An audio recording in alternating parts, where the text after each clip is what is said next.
Welcome to our channel. Today we how to disable DynamoDB streams step by step clearly. Open your AWS Management Console. In the console, navigate to the DynamoDB section. Select the table for which you want to disable streams. Click on the Overview tab. Locate the DynamoDB Stream Details section. You will see an option labeled Stream Settings. Click on the Edit button next to Stream Settings. In the Stream Settings, look for the stream view type. You should see a drop-down menu with options related to the stream. Select Disable or None from the drop-down menu.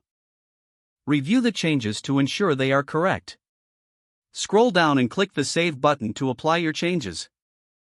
Once saved, the stream will be disabled for the selected table. You may want to verify that the stream is no longer active. Return to the Overview tab. Check the DynamoDB Stream Details section again. It should now indicate that streams are disabled. That's it, you have successfully disabled DynamoDB streams. If the page does not load, refresh the browser or try again in a private or incognito window. Make sure you are using the correct email address, then retype it carefully to avoid small typos. If your password is not accepted, use the reset option and create a new strong password you can remember. Check your spam folder for verification or security emails, then complete any requested confirmation steps. Enable two-factor authentication if available to improve account security and reduce unauthorized access risk. After signing in, review your profile details so your contact information and settings are accurate and current.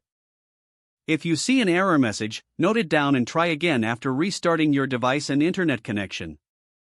Log out when you finish, especially on shared devices, to keep your account and payment information secure. If the page does not load, refresh the browser or try again in a private or incognito window.